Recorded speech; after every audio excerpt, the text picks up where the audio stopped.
So I think the best way for me to start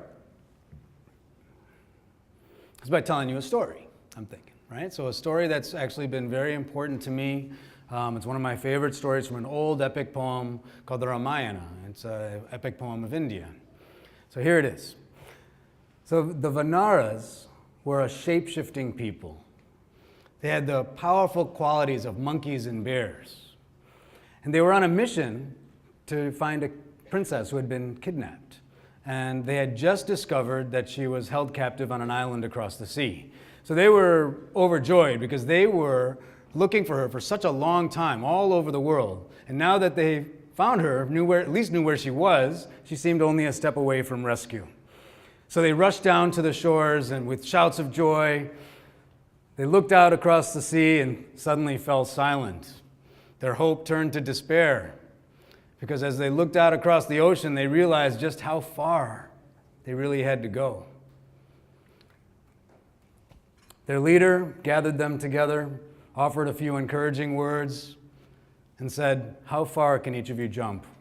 And they all started answering the question.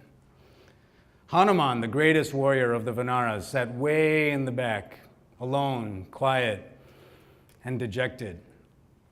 His uncle Jambavan saw him and went over and said, "Hanuman, what are you doing way back here, silent and dejected, all by yourself?" He said, "Don't you know who you are?"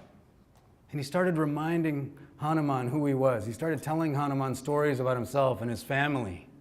He said, "Hanuman, when you were just a child, you saw the sun rising up in the sky, and you thought it was an apple, so you leaped up to go get it.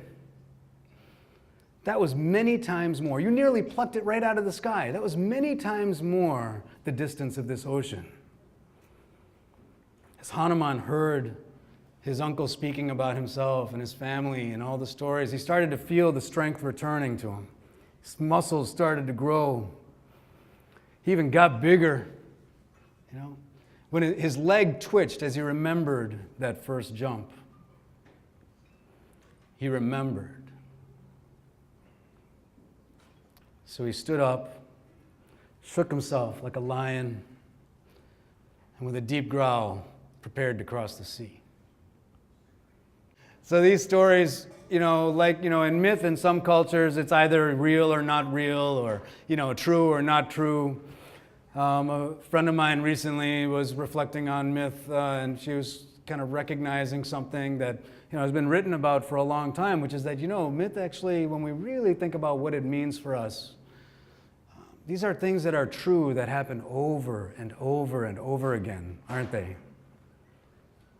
And in this story, the reason this story was so important to me was that it shows for me just how important it was, the role of family in remembering, the role of family in connecting with who we are and what we're about and what's important to us. Remembering, the first tool of thriving. Not just remembering who we are, but also what we want.